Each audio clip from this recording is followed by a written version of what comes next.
Ciao, buongiorno ragazzi. I'm here with my friend Bruno.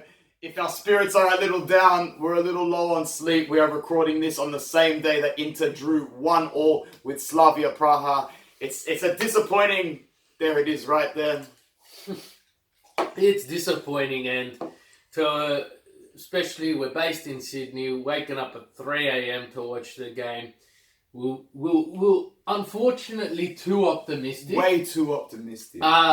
We came away with 1 point somehow.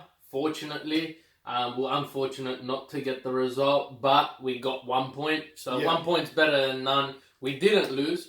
And the other fixture in the Group F was a 0-0 stalemate between Borussia Dortmund and Barcelona. So hope's still there, but it is terrible to get through a working day with morale.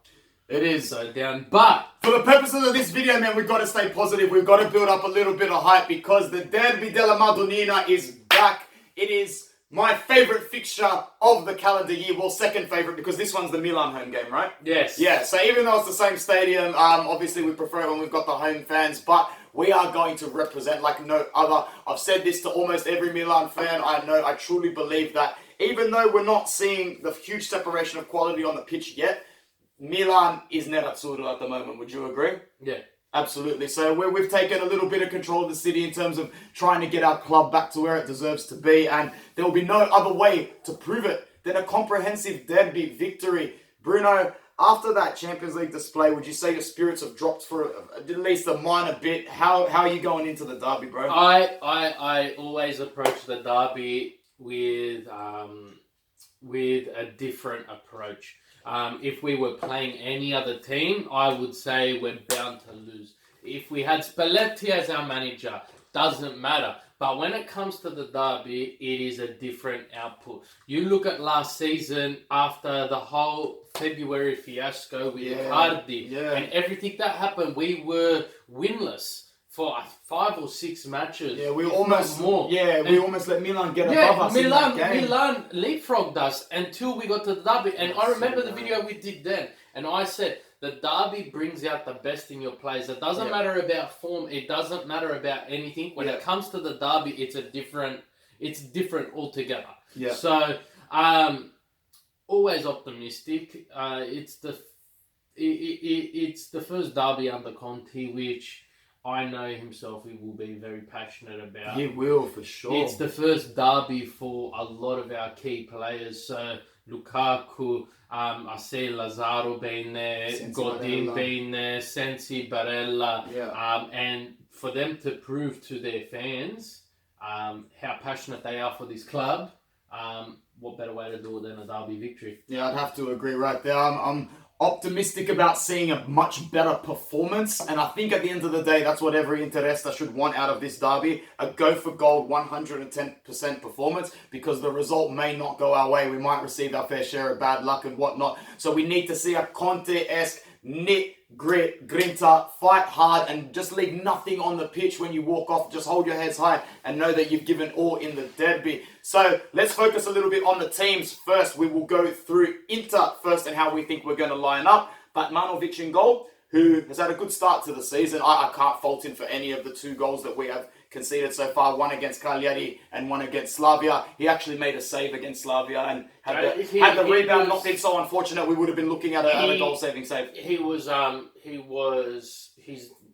the best goalkeeper in the Serie A at the moment, and he saved us last season on countless occasions. In that final match. Yeah, he did.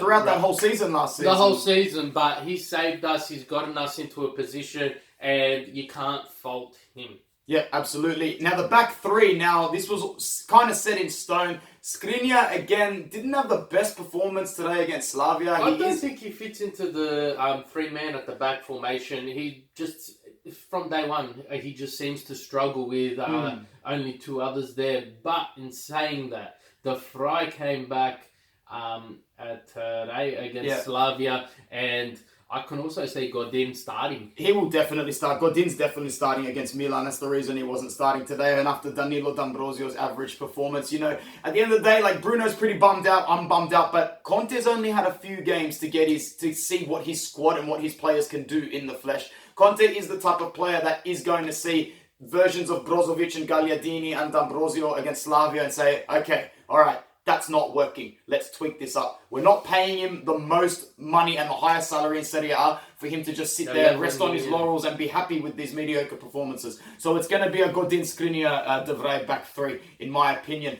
Now, you reckon we go 3-4-3 or 3-5-2? I think he's going to stick to 3-5-2, to be honest. You do your formation, I'll do mine. No worries. Well, I'll go 3-5-2, and Asamoah's probably going to start on the left-hand side. I don't think Biraghi can debut on a derby. It's too much pressure. I'd like to see him coming on. Yeah, maybe if we're winning, he comes on, but I'm not too sure. I think Biraghi sits this one out. In the midfield, Brozovic was poor today, but you can't not start him if he's fit. So we got to go Brozovic. Sensi, man of the match today again, man of the match in every performance so far this season, signing of the season. Sensi, Messi, whatever you want to call him, sensational, and he'll have to start next to Barella. Barella had a great goal today, didn't have much time to make any other impact besides pressing those straightforward long passes, like bullet-like passes, which he does very well. But he can't start Gagliardini over him. He had a couple. He wanted to get on the score sheet that bad, and in that second half when he did come on against Slavia, he did take a couple of shots. Yeah, it was Sensi's. He upped the tempo a bit. He upped the tempo. It was Sensi's free kick, which ricocheted off the post. That did set him off. But yeah, he has to start. And like I said in our transfer videos, like I've always said, he's yet to prove his worth to me. Now, if we were to pay 47 or 42 or 50 odd $1 million for Sensi, I could turn around today and confidently say still early, it was very early. He has proved his worth, right? But Barella, yes, he got the goal, but he hasn't been given enough game time. No. And I feel like the derby is something he needs to show the fans. He needs to show Conte. He needs to show his teammates that he's here and he's going to do what it takes to take Inter to that next level. Absolutely, well said. If it's Barella's derby, I'll be the happiest person in the world. I'm a big Barella fan and I hope he continues to prove his worth in the right way. So that only leaves us with another spot on the right-hand side, and mixed feelings for me. It's not going to be Candreva. He won't even be in the squad. Went off today in the 49th minute with a bit of a back pain. Didn't look serious, but it's definitely serious enough to keep you out for at least a fortnight or so. So it's a back problem. He's not going to play straight away. Lazzaro's most likely going to come in. Maybe D'Ambrosio. I'm going to say Lazzaro because he did play today. He's more integrated into the side. And D'Ambrosio at the 3-5-2 as the wing back. He doesn't really offer much of an attacking presence to push up. Again today, he did take a couple of shots. D'Ambrosio, and he unfortunately missed a point-blank header, which went straight to the keeper in the 22nd minute of the first half. That would have changed the game. Yeah, it definitely would have, and it would have opened Slavia a lot. So you can't criticise him on that front. He just wasn't on target. Yeah, and Lazzaro, he came on today. He added a bit of flair. He added a bit of pace. He stepped up the tempo. But I agree with you on that front. I'd pick definitely Lazzaro over D'Ambrosio, but we do have that interchange there, which could occur. Of course. And then with the two attackers up front, Lukaku will start again and probably Lautaro. They're still our best two options up front, in my opinion. But, Bruno mentioned this before. Lautaro is looking a little bit, sometimes a little shaky, a little bit selfish on the ball. But, I'm not going to write it off just yet. Today was a bad game against Slavia. Lautaro's got a goal this season. Lukaku's got 2. I'm ready to give them the benefit of the doubt until after the derby. So out of the lineup I just said, I know Bruno's in agreement with probably 9 or 10 out of the 11. Anything you'd change? Yeah, I definitely have Vecino in there. I'm not sure if you mentioned him. Look, we're in agreement. He scored the winning goal in the derby, the second derby last season. In case you don't remember, he scored that he set up Icardi for that amazing goal to win it in the 90th minute in the first derby last season. It was actually the 92nd minute because I'd already left my house, man. I looked at the clock, there was 60 seconds left. I was like, draw. I remember messaging you and you rang me and the words that were said we will not repeat here, but And you know my passion for Vecino, and I just feel like he's a workhorse which has one job. He shines by doing nothing. Yeah. And I just think he deserves to be in that squad, especially this morning over Gagliardini. Like, I don't know why he wasn't there, but I can see him starting there. The only thing that I would think would be a bit hesitant on Conte's side is our midweek fixture where we face Lazio at the San Siro. So that's not after much... Milan. Yes. Yeah.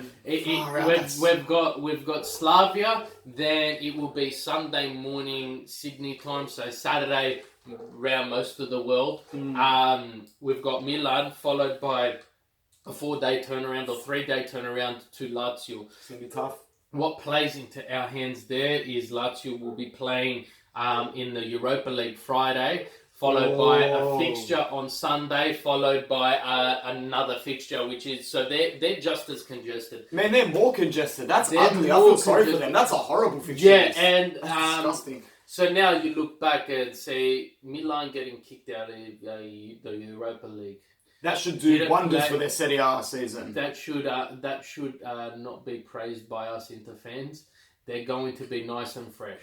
Yeah, they are going to be fresh. Very nice and fresh. But you can't be the best without beating the best. Milan aren't the best. No, didn't say that. I'm talking about Lazio. Yeah. We've got Barcelona coming up and all of that. But you can't be the best without not being in Europe. And of course, if we can't deal with this tight schedule, should we really be there? We saw last season that 1-0 down against Tottenham. We came back 2-1. We went on that amazing win streak.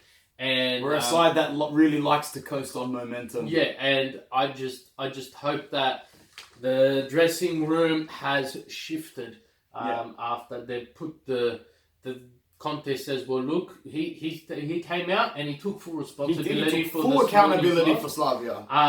The great factor in this is Inter do have the late fixture on Saturday evening, which is Sunday morning here. Yeah. With the heat that's been around Europe at the moment, I do know Juventus did come out and say, Sarri came out and say a lot of those injuries were due to the heat. Whatever, bro. The Lazio-Roma derby, they said it was a slow pace because of the heat, and I think this was Inter's first taste, and maybe, and I do know the commentator, it was a very early game, and I do remember the commentator saying that Conte was sweating more sweaty than most of the players there. So that's to be expected. That is to be expected, but it's fantastic to see the passion. I would definitely have Lukaku up front if it is in his best interest. Now, we don't want to play him at 90%, especially when we've got another fixture backing up. I would like to see Politano. Esposito had a fantastic game this morning. Esposito's not going to start. He's from W Serie A. Look, we've got Alexis Sanchez who hasn't had a run yet, a full run yet. Not properly. So we don't know. And the beauty behind Conte is you're never going to know. Yeah, you could be the coach of your team for 10 years, you still won't know. Formation-wise, I'm not sure if he's going to stick with the 3-5-2.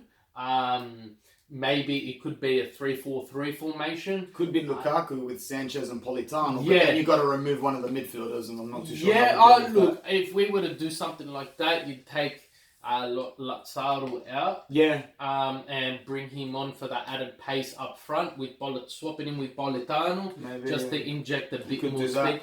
But, again, you don't know with Conte. Previous fixtures. Yeah, previous fixtures. While Bruno's getting that ready, we'll talk a bit about that. The AC Milan team now. Obviously, they'll start Donnarumma in goal. Romagnoli will captain them at centre-back. Calabria received a red card in the dying moments of their match, so he won't play for them. Whether you think that's good or not is up to you. I don't really rate him that highly anyway, to be honest. Who's going to start in that other centre-back role? Could be Musacchio.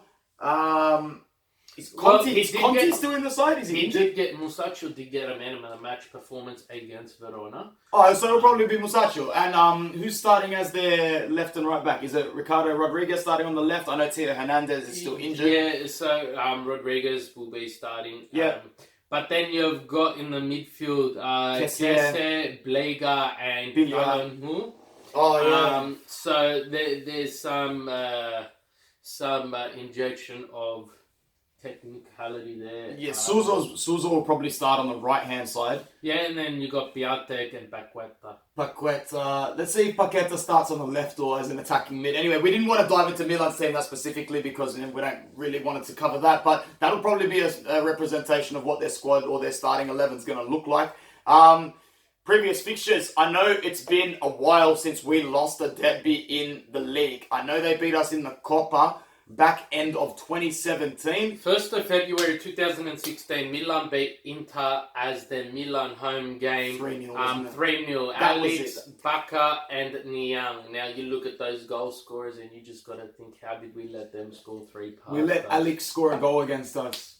Yes, and that was when we had Jovetic as our striker with Ede behind him. Long live Jovetic, an unsung hero, should have been given more of a chance. Real talk. Yes, so but we look back now. The top goal scorer in this fixture has been, of the last couple of years, Mauro Icardi. He scored a hat-trick 3 games ago with a 92-minute penalty. He scored the winner 2 games ago from that Vecino cross.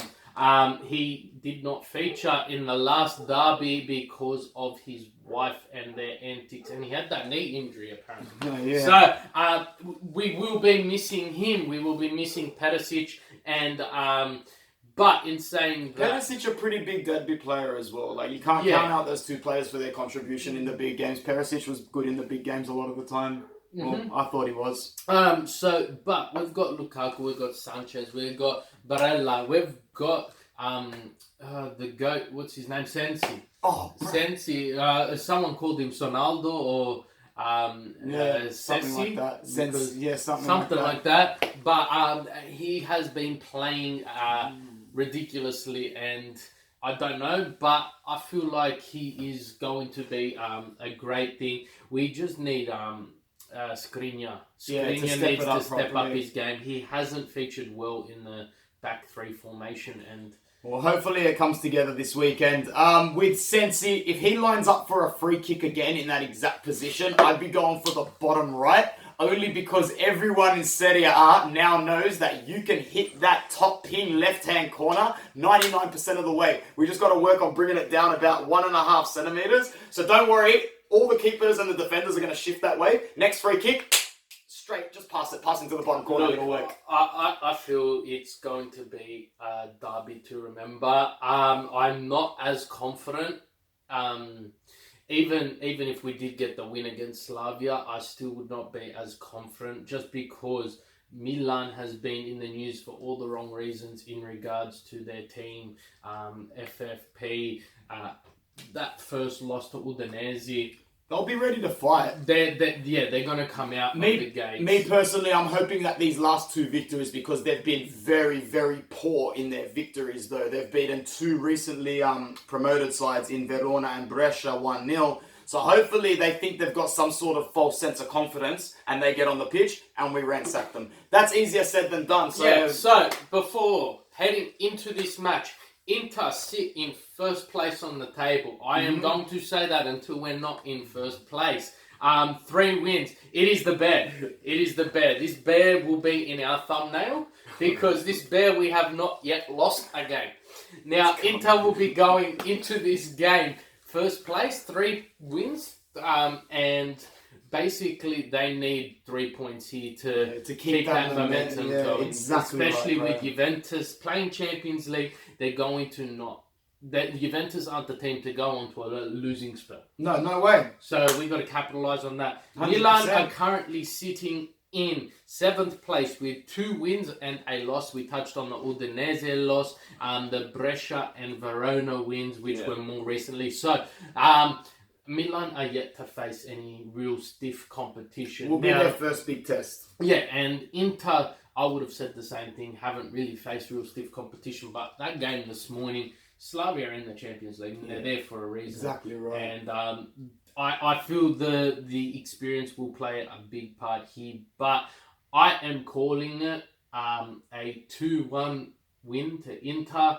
A goal to the Lukaku, who is so frustratingly, he gets so frustrated when he doesn't get the service he wants. Yeah. And that's what you want to see in a player. He needs to get a goal in this derby. And Sensi. Of course. Can't go past Sensi. How can you at the moment? I'm going for the classic anti-jinx. You know that one? You know them one there? The classic anti-jinx? I'm doing the anti-jinx. 1-1, dead derby until about the 65th, 70th minute. I'm talking like Mancini kind of derby levels back when Guarin hits a goal in like the 75th or whatever. It's going to be rough. I don't know who's going to score for Milan or who strikes first, but we're going to get a goal from midfield. Barella, Sensi or Brozovic. 1-1, we share the spoils and we walk away feeling extremely confused. Because if we don't win this game and we only draw, I don't think anyone will be walking out like it's a catastrophe, but it'll be that empty feeling inside that we hate almost just as much. Look, if we don't lose, it's a positive.